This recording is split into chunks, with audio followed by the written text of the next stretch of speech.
BC కులగణన survey సంబంధించిన విషయంలో మన 16 తారీఖు ప్రభుత్వం ట్యాక్స్ 3 లక్షల కుటుంబాలు ఎవరు ఇప్పటివరకు 9,000 కుటుంబాలు మాత్రమే సర్వేలో పాల్గొన్నారు. అది ఎందుకు సర్వేలో పాల్గొనడానికి ప్రజలు వస్తున్నారు?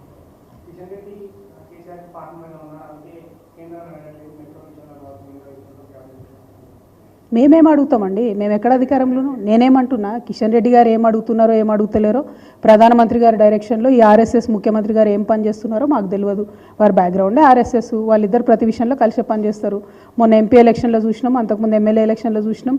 మొదటి నుంచి ఇప్పటి వరకు ఈ రాష్ట్రంలో బీజేపీ వాళ్ళే ఈ కాంగ్రెస్ ప్రభుత్వాన్ని దగ్గరుండి కాపాడుతున్నారు. మేము ఏదైనా తీవ్రమైనటువంటి విమర్శ తేవడమో, ప్రజల ముందుకు ఒక వాస్తవాన్ని బయట పెట్టడం చేయగానే ఎవరు వచ్చి మమ్మల్ని క్రిటిసైజ్ చేస్తారు? ఫస్ట్ రఘునందన్ రావు గారు, బండి సంజయ్ గారు వచ్చి మమ్మల్ని తిడుతుంటారు. అంటే వాళ్ళని ఏదో తిట్టినట్టుగా ముఖ్యమంత్రి గారిని డిఫెండ్ చేసుకుంటా. Partnership is between BJP and Congress brother. అది ఎస్టాబ్లిష్డ్ ఫ్యాక్ట్ ఈ రాష్ట్రంలో. దేశం మొత్తం లేని జరిగినా కూడా ఇక్కడ మాత్రం వాళ్ళిద్దరు కలిసే ఉంటారు. ఇక్కడ మాత్రం అన్ని వాళ్ళు అనుకునే పనులు చేస్తారు, అనుకునే విమర్శలు చేస్తారు. ఎప్పుడు ఎవరి పాత్రను ప్రవేశపెట్టాలనో వారికి తెలుసు, అట్లా ప్రవేశపెట్టుకుంటూ చేస్తున్నారు. సో కాంబినేషన్ పార్ట్నర్షిప్ ఏదన్నా ఉంది ఈ రాష్ట్రంలో అంటే that is between BJP and Congress. Thank you.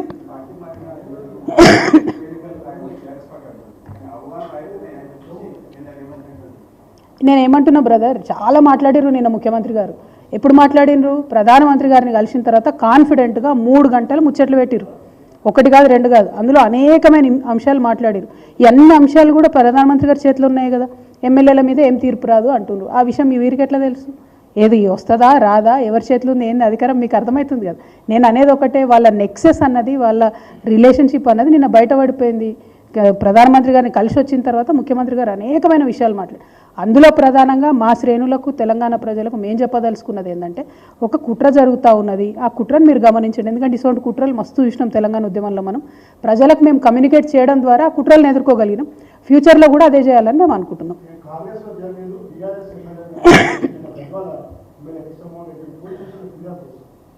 Thank you అన్న. జై తెలంగాణ. రేవంత్ రెడ్డి గారు పరిపాలన చేయాల్సినటువంటి అనేక అంశాలు, అందరికీ నమస్కారం. కాన్సన్ట్రేట్ చేయాల్సినటువంటి అనేకమైనటువంటి విషయాలు ఉన్నా కూడా వారిని కేవలం కేసీఆర్ గారిని వారిని ఏమంటారంటే, ఇప్పటికీ కూడా కేసీఆర్ గారు చేసినటువంటి అప్పులకు మిత్తి మేము నెలకు 6,500 కోట్లు కడుతున్నామని చెప్పుకొచ్చారు. నేను ఇది కాగ్ రిపోర్ట్ చూపిస్తున్నా మీ అందరికీ. ఇది నా సొంత కవిత్వం కాదు, బీఆర్ఎస్ పార్టీ కవిత్వం కాదు, కాగ్ రిపోర్ట్ చూపిస్తూ ఉన్నాం. ఈ కాగ్ రిపోర్ట్లో మొత్తం 2024-25కి మన ప్రభుత్వం 10 నెలల యావరేజ్ ఇచ్చిరు వీళ్ళు. మీకు కంప్లీట్గా కేవలం మిత్తి కోసం, అప్పుల మీద మిత్తి కోసం కట్టింది 22,000 కోట్లు. యావరేజ్గా ప్రతి నెల లెక్క కూడా ఉన్నది. అన్ని 10 నెలలు నేను బాగా స్పష్టంగా చూసిన. మరి ముఖ్యమంత్రి గారు ఎందుకు చెప్పిరు ఈ మాట అని. ఏ నెలలో కూడా 2,600కు మించి ఒక్క నెలలో కూడా డబ్బులు కట్టలేదు ప్రభుత్వం.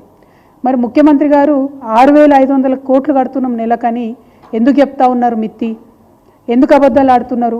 మీరు అబద్ధాలు కంటిన్యూస్గా చెప్పి కేసీఆర్ రాష్ట్రానికి 7 లక్షల కోట్ల పైసలకు అప్పు చేసిండని అబద్ధాలు చెప్పి అధికారంలోకి వచ్చిండ్రు. అధికారంలోకి వచ్చిన తర్వాత నిజాలు చెప్పాలి కదా. ఎందుకంటే మేమందరం కూడా బీఆర్ఎస్ పార్టీ నుండి అసెంబ్లీలో, కౌన్సిల్లో మీకు నిరూపించినాం అన్ని కాగితాలు చూపించి. 4.3 లక్షల కోట్ల అప్పు ఈ రాష్ట్రానికి తీసుకొచ్చిన మాట వాస్తవం. దాంట్లో ఖర్చు ఎట్లా పెట్టినాం, ఎన్ని ప్రాజెక్టులు కట్టినాం, అన్ని అంశాలు కూడా చెప్పడం జరిగింది. అయినా కూడా పదే ముఖ్యమంత్రి గారు చెప్పిన అబద్ధాలనే చెప్తూ వాటిని నిజం చేస్తామేమో, లేకపోతే నిజం అయిపోతాయేమో అనేటటువంటి ఒక భ్రమలలో ఉన్నట్టుగా అనిపిస్తూ ఉన్నది. ఓ పక్క అప్పులు, ఇంకో పక్క ఆదాయం. ఎంత దారుణం అంటే, ఒక రాష్ట్రాన్ని పరిపాలన చేసే ముఖ్యమంత్రికి ఎంత ఆదాయం వస్తుందన్న విషయం అయితే ఖచ్చితంగా తెలిసి ఉండాలి కదా. ఆయన ఏమంటారు, రాష్ట్రానికి 18,000 కోట్ల ఆదాయం వస్తుందని చెప్తున్నారు. మళ్ళీ నేను ఇదే కాగ్ రిపోర్ట్ చూపిస్తూ ఉన్నా. ఇందులో స్టేట్స్ ఓన్ రెవెన్యూ అన్నది కూడా సపరేట్గా చూపించింది. దాంట్లో కాగ్ ఏం చెప్తుందంటే,